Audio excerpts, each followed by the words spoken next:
Hey guys, Brandon. So in this video, I'm going to talk about how I was able to save $100,000 in 4 years while making $800 a month. Now guys, before I get started, I want to thank you guys very much for helping me grow this channel. We're starting to have a little bit more traction. So let's keep our foot on the gas pedal and keep growing. So if you're new to this channel, please click that subscribe button below and also like that thumbs up button so that the video can get out there. Now, how I was able to do this. So for those who don't know, and for those who are new to the channel, I was once an athlete. I was a basketball player. And at that time I was traveling. I was playing on different semi-pro teams, playing in different countries, trying to make it to the NBA. So I got injured. Long story short, I got injured. And I dropped out of school and I had no direction. And I just basically got the first job that I could have gotten because I knew I needed to do something.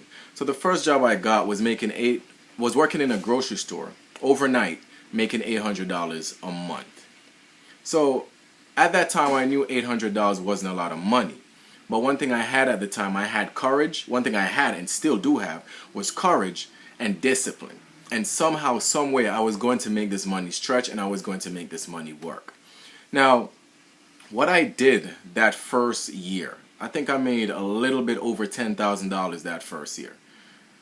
What I did, I literally disciplined myself to the point I hoarded all my cash.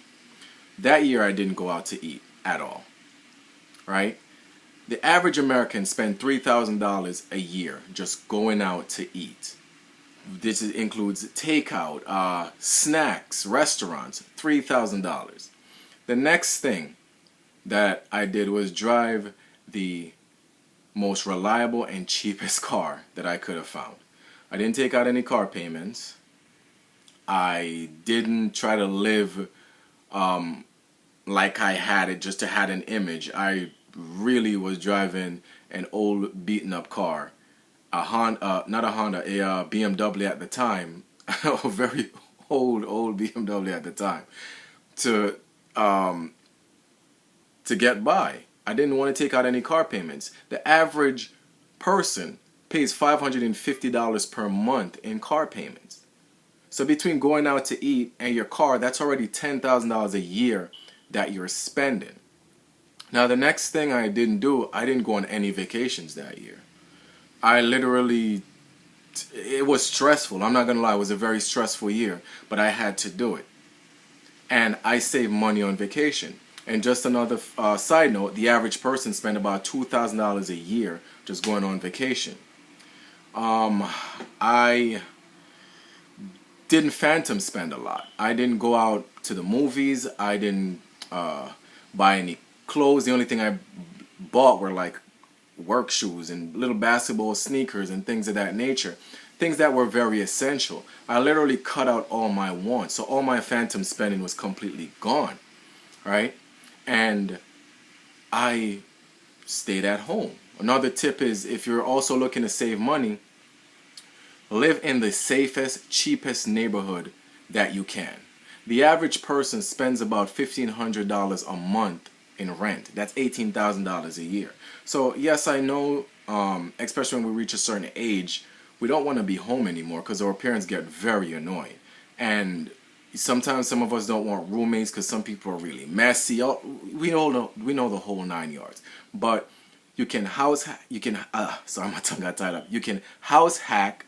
You can do so many different things to reduce your cost of living. So basically that first year, that's what I did. And I was able to save $6,000. The other $4,000 and change, it went to helping around the house, because I always believe, like, even if it's a little bit, you should contribute to the household. That was just always my belief. Now, year two, towards the end of that year, going into year two, I got introduced to network marketing, and I worked my ass off. And my network marketing business reached a point where I was making $1,000 a month, 900 and some. So yeah, round up to $1,000 a month, right? And I was still working part-time at the grocery store. I still kept doing what I was doing. I still lived the same way. And mind you, at this time, I was also $20,000 in debt. So I still did the same thing. all my network marketing money I saved. So I saved about $12,000, and I saved another $6,000 from my part-time job that I was working, and I got a tax return that year. I think it was about $1,900, and I saved another $1,000 of that. I think that whole year I think I saved about 19 plus that six. It was about $25,000 within that 2-year time period. That's what I was able to save. I'm here sitting down wondering what happened to that extra $900, and I can't remember what happened to it. But either way, so year 3 now, my knees started feeling better. I had undergone 2 knee surgeries. My knees started feeling better, so I decided to make another run to play pro basketball. So I was playing in these semi-pro local leagues. I was making about $200 a game. And then my network marketing business, I was building it aggressively, so it reached a point where it was now doing about, I think, $1,500 a month it was doing. And I got a full-time job. Now this full-time job, I was making $17.50 an hour. And I'm telling you, I worked hard at that job. I did overtime after overtime. My vision, now when I saw that my money was growing and I saw that, wow, I can really overcome certain things, I took my work seriously. So I was always asking for overtime. Sometimes the manager would come and say, Brandon, you want to stay late today? I was like, yes. I took everybody's overtime. I worked so hard that my job, the job that I was working at the time, I think I accumulated I made almost $41,000 just with the job before taxes, right? Just with the job I did that. Then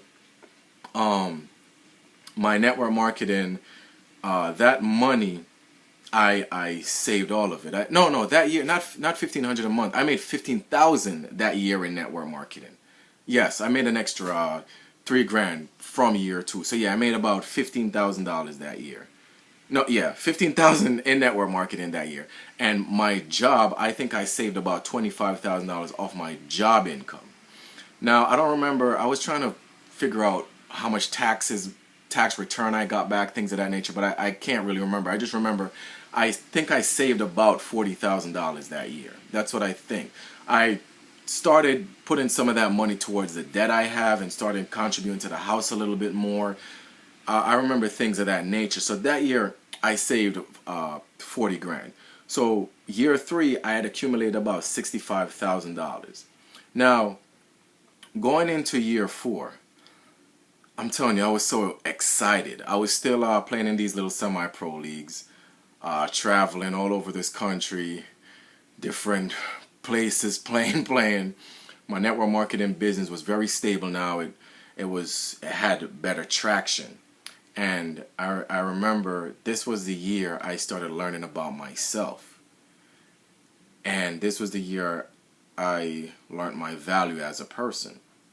Reason why, I remember it was at the end of the year was our job evaluation. And I was excited. I'm like, oh my God, after the way I worked last year and they saw my progress, they're going to give me like a $25 raise. I'm going to get promoted. These were the things I was thinking. So after being evaluated, they gave me a 50-cent raise. I went from making $17.50 an hour to $18 an hour. And I was pissed off. I was livid. And I went to the manager and I was like, I did all this. I was employee of the month, things like that. How is it that I only got a 50-cent raise? And he looked at me and was like, Brandon, that's really good. What are you talking about? You stay here, next year, you're going to make $18.50. That was the day I realized that I had to do something different. And if I continued working that way, I wasn't going to be where I wanted to be in my life. So that was the year I started looking at other ways, how to diversify, how to make more money. And that's when I found out about referral fees in real estate. I met a guy at the gym, I think. Yeah, I met him at the gym actually. And he told me he was into real estate. That was the first time I started inquiring about it. And he told me that if I find properties and buyers, he'll pay me, that kind of thing. So that's how that began. That year, I think I got about 2 buyers, and I made about $3,000 that year. My network marketing was stable. I think it was about 1,700 or something like that. But I remember that year, with the job that I was working, playing basketball in these little local leagues, and the real estate, the network marketing. That year, I saved $38,000, and although I was making a lot more money, I took some of it, because it wasn't a lot of money, and started hitting my debts. And that's how I was able to reduce my debts over time. So by the end of year 4, I had saved $103,000. That was, to me, back then, I felt like I was on top of the world, because I was like, I worked so hard. This was no investing. This was no compounding. This was just this was straight cash. And I didn't really know what I was doing. But I just made a decision that I was going to be dedicated, I was going to work hard, and I was going to find a way to become wealthy. And that year I started learning about stocks, real estate, all sorts of stuff, business development, things of that nature. And then my financial journey started changing a lot. And yes, it's very difficult to save money. But if you cannot live as if you're broke, if you cannot discipline yourself to be broke, then you will never attain wealth. No matter how much money you make, you're going to lose it anyway. So part of being wealthy is keeping as much money as you can and letting that money work for you. And if you have trouble saving money, visit my website at Factory7LLC.com. The link is in the description, and I will also help you save. I'm also doing a giveaway where if you're able to save 80% of your income for 1 year, you will get a 3 days all expense paid vacation, plus $500 spending money.